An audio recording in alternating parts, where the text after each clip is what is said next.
We all know that the Power Rangers franchise begins with a floating head in a tube who scans Earth and selects a bunch of teenagers. It then hands them superpowers, giant robots and whatnot, but also a full-time responsibility to save the planet. So yeah, Zordon really ran the most unhinged recruitment scheme, while everybody went along with it like that was a completely sane plan. The man saw a few capable people, teenagers, and decided these guys are now going to defend Earth. But it's this bizarre setup that got me interested in the first place. Power Rangers gave us rubber monsters, bright costumes, and sometimes rubber monsters in bright costumes. Yet it also knew how to make every betrayal hurt more than the last. Because villains? Fine. We expect villains because that's part of the deal. But a Ranger going evil? That's when things get really horrid. Because now the danger's inside the team. Because when one of your own heroes goes bad, who do you root for after that? So in this list, I want to talk about 10 examples of Rangers who crossed the line. Let's get into it. No! Tommy Oliver, the Green Ranger, Mighty Morphin Power Ranger. You know we gotta start with Tom, because if not Tommy, then who else? Long before Evil Ranger became a whole recurring theme in the franchise, Tommy Oliver was the new kid from Angel Grove. Rita Repulsa took a keen interest in him and brought him to the moon. She then brainwashed him, handed him the Dragon Power Coin, and ultimately turned him into the Green Ranger. From then on, Tommy looked like an unstoppable force of nature. He broke into the command center and infected Alpha 5 with a virus. He certainly left the place wrecked, but not before cutting Zordon off from Earth. Like, bro, geez, calm down. And since Rita's middle name is Trouble, figurative, she used the Sword of Darkness to keep her control over Tommy and made him even more dangerous. Tommy looked cooler, fought better, and really came across as a villain who really had it in him to beat the Rangers at their own game. After all, he was a Ranger who knew how Rangers fought. He had the Dragon Dagger, the Dragon Zord, and on top of that, his martial arts skills were always on point. Adding these to his raw force, one would say it was enough to shove the entire team back. When Tommy faced the Rangers team, the Rangers couldn't beat him easily in one episode, but had to fight through an entire arc to break Rita's spell. But all's well that ends well, because Jason eventually destroys the Sword of Darkness. Tommy snaps out of Rita's control, and his redemption begins. But imagine, just for a second, what if Tommy didn't break free and continued on this path of evil destruction? Because the comics answer that question with Lord Draken. And that version of Tommy is what happens when things go from bad to worse. Trent Fernandez, White Ranger, Dino Thunder. Poor Trent was always a normal kid who was dealt a terrible hand. You know the type, wrong place, wrong time, and suddenly you wish you had the time turner just like Hermione, so that you could go back in time and make it all go away. But alas, one can only wish for so much. Coming to Trent, he finds this invisiportal in his dad, Anton Mercer's office, and just like any curious human being, he goes through it. I know, bad idea, because things go downhill for him. That portal took him straight to Mesogog's lair, which is actually his father's evil alter ego. Here, he comes into contact with the white dino gem. This gem is rogue and has a mind of its own, which sounds crazy when you say it out loud like that. But every time Trent morphs, the gem chips away at him a little. Over time, the gem not only stopped at controlling Trent when he was morphed, but started to seep into who he really was. Slowly, the gem started to corrupt Trent bit by bit and pushed him towards arrogance. He became more calculating, more deceptive, and ultimately went up against the Dino Ranger. Now, as an evil ranger, Trent was insane. This guy could camouflage himself and had the usual tricks like super speed and super strength up his sleeve. But he also had the Dragon Zord. He also had the Drago Sword, the Drago Zord, and now that we're counting, he could also drain energy from his opponents too. Like, now that's overkill. But Trent pushed back and even tried to take down Mesogog at one point, and that's a pretty gutsy move. But then Zeltrax framed him, which made things worse for him. However, the evil encoding inside the white dino gem eventually shattered, which finally lets Trent break free from its control. From there, he takes charge, turns good, and later destroys the evil coding inside the gem.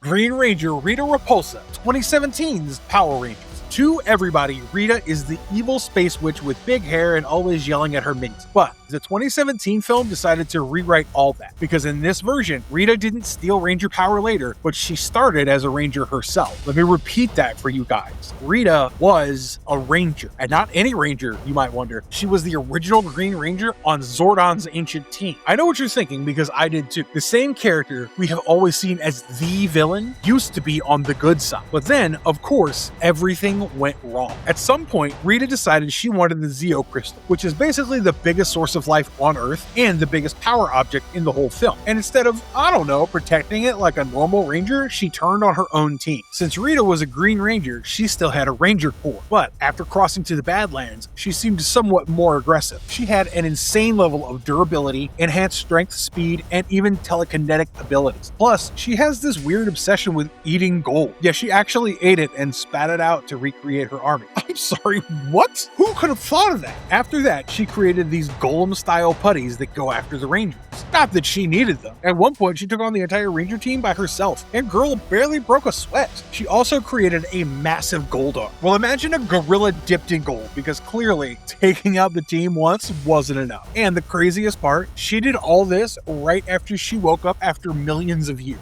Rita's got her priorities sorted, I must say. But when she finally went up against the modern Rangers, that's where things got intense. The team couldn't even touch her until they morphed and actually came together. So you could say it took a village to defeat Rita. But even then, she still got dangerously close to reaching the Zeo Crystal. So you can get the idea that's how big a threat she was before the Rangers finally stopped. But if you really ponder why she turned evil here, there's no mind control used. No cursed object in action, no tragic backstory to blame. The answer's pretty simple. She wanted power. That's the whole point. Titanium laser! Ryan Mitchell, Titanium Ranger, Lightspeed Rescue. Ryan Mitchell's arc makes me sympathetic towards the guy the more I think about it. Like, the deeper you go into his story, the sadder you get. As a child, Ryan was in a car accident with his dad, Captain Mitchell, and his sister Dana. The car hung over a cliff when Diabolico, a gargoyle-like demon, appeared and made Captain Mitchell an unjust offer which he couldn't refuse. The offer was to let him take Ryan and raise him as his own, or simply watch his son die. Ugh. I mean, what kind of choice is that? Of course, the poor father agreed, because what else could he do? But Ryan grew up without knowing the truth. Instead, Diabolico filled his head with a lie and told Ryan that his father chose his sister, Dana, over him and left him behind on purpose. On his 20th birthday, Diabolico gave Ryan his mission to go to the Aqua Base and steal the Titanium Morpher. But not just that. Diabolico also wanted Ryan to kill the Power Rangers, including Dana. And Ryan, oblivious to the fact that Dana was his sister, set out to do it. As the Titanium Ranger, Ryan was legit dangerous, as he had strong endurance, serious combat skills, and the titanium laser. Basically enough power to keep the whole team on their toes. And he did exactly that, because the Rangers struggled really hard here. However, he was ultimately taken out by Miss Fairweather's V-Lancers. But when Ryan learned the truth about his father, Diabolico lost control. Ryan finally broke free, and from there, he actually turned into a proper hero. And I consider this a great feat in itself, given the fact that Ryan never really had a fair shot until the truth finally reached him. Koragg, Mystic Force. So, during the first Mystic War, we hear about this legendary warrior, Limbo, a powerful wizard and respected warrior, and Nick's father. According to the story, during the great battle against Optimus and the Underworld forces, he sacrificed his life to seal the Dark Master away. Very noble, one must say. Except, that's not actually how it played out. It turns out Limbo didn't really die. He was captured by Optimus, corrupted by dark magic, and turned into Koragg, the Night Wolf. Limbo, now Koragg, had no recollection of his previous life and was robbed of his identity. The poor chap gave everything to stop evil, but then, in a twist of fate, was dragged back and forced into working for the same evil he tried to destroy. Koragg's understanding of magic was way ahead of the Rangers. Every time they thought they were catching up, the Wolf Knight was already 10 steps ahead. And let's not talk about his sword skills, because they were on another level. He had the Night Saber, the Wolf Shield, the Wolf Attack, and then his own horse Zord Catastros, which let him combine with Catastros into the Centaurus Wolf Megazord. So, now he was not only stronger than the Rangers in a regular fight, but he could also turn into a Centaur at a whim. But even after all that corruption, Koragg's human side and code of honor never fully disappeared, and stayed buried under all that armor and dark magic, and eventually it found its way back. Limbo regained his memories and gave up his evil side of Koragg. You'd think that's the end of it. No, because that power didn't go away so easily. Later, Nick got himself pulled into the same mess and became the new Koragg for a brief moment, like father, like son. Thunder Rangers, Ninja Store. Hunter and Blake are adopted brothers from the Thunder Ninja Academy, but Lothar attacks their school and kills their adopted parents, the Bradleys. Unaware of who was responsible for their parents' deaths, Hunter and Blake continue living at the academy. Years later, Lothar manipulates the brothers by promising them revenge and convincing them that the Wind Rangers sensei was responsible for their parents' deaths. And power-wise, the Wind Rangers were not ready. Hunter and Blake came in with Thunder Morphers, strong ninja skills, teamwork, and thunder-based abilities. Their first fights with Shane, Tori, and Dustin completely changed the team dynamic, and the Wind Rangers went from confident to struggling very quickly. Eventually, the brothers turned good, but the story wasn't done with that. During Return of Thunder, they were forced back into fighting the heroes again because of a spell. Hunter became the threat, and Blake had to reach him not only through fighting, but through emotion. This was no longer a simple fight, but a brother trying to pull his brother back.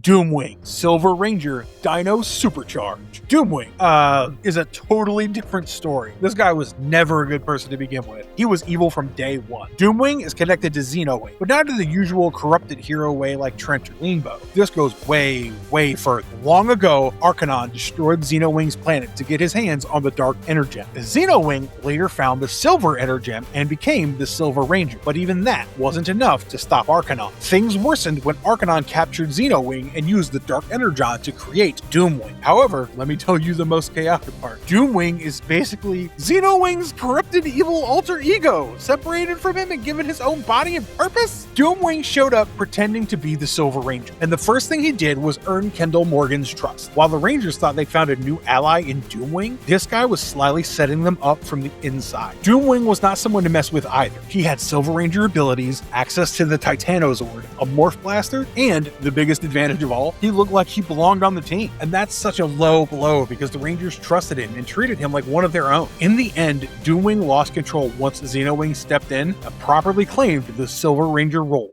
A-Squad Rangers, SPD. Now, before B-Squad became the main heroes, the A-Squad were the gold standards in Earth's elite SPD team. So, if you were training to be a Ranger, this is who you looked up to. These guys had the best of the best. Cool suits, advanced weapons, you name it, they had it. They even had a female Red Ranger, which at the time was revolutionary. But then, Bridge started picking up on something. And while everyone else saw heroes, Bridge was the only one who actually saw through the honorable squad. After a mission in the Helix Nebula, everything went totally wrong. A-Squad went MIA, but then they miraculously came back and defected to Emperor Grum. Yeah, these were the same Rangers who built their whole lives protecting people, and they threw it all away to join the enemy. And for what? Not because they were forced or manipulated, but instead, they decided that they wanted to be on what Charlie called the winning team. Grum sweetened the deal a little too much with a promise that they would rule Earth with him. Jeez, that's such a fall far for Ace. It's all the more heartbreaking because A-Squad were not a bunch of rookies, but veteran Rangers with a lot more experience than B-Squad. So when they finally went up against B-Squad, it was an outright mismatch at first. A-Squad beat B-Squad down early, but then B-Squad realized what A-Squad now stood for. They were no longer the elite team B-Squad admired, but just people who sold their integrity and were now rotten from the inside. B-Squad held their ground against A-Squad and slowly turned the fight around. In the end, they beat A-Squad and brought them in. But wow, who could have thought these guys would really sell themselves out that fast?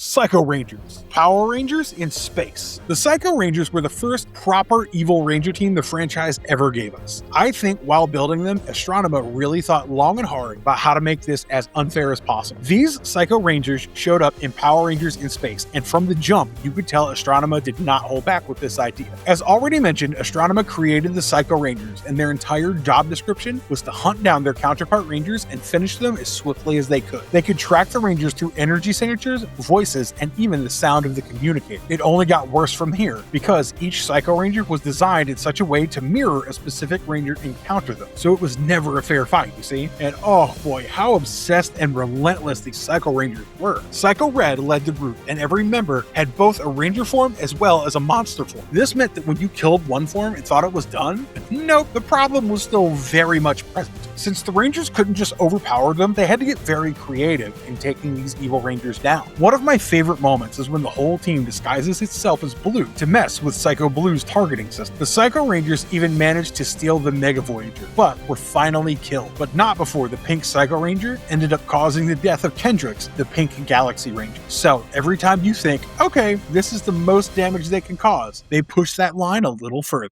Dark Rangers, Mighty Morphin Power Rangers. Lord Zed handpicked 5 of the worst students he could find at Angel Grove High. And let me tell you, they weren't exactly A-grade students. These kids were straight up bullies. And that's an important detail because Zed didn't need to brainwash the kids or trick them into anything. These kids already had the bad attitude Zed wanted. All he had to do was give these kids power and point them at the Rangers. The Dark Rangers came during Green No More, which was already a tough time for the Rangers because Tommy's Green Ranger powers were fading. So, while the team was dealing with that, that, Zed decided it was a good time to send in his own evil Ranger squad. However, Tommy destroyed the crystal powering them, and with that gone, their connection was gone too. Their powers disappeared, and their memories of everything were wiped clean as if that never even happened.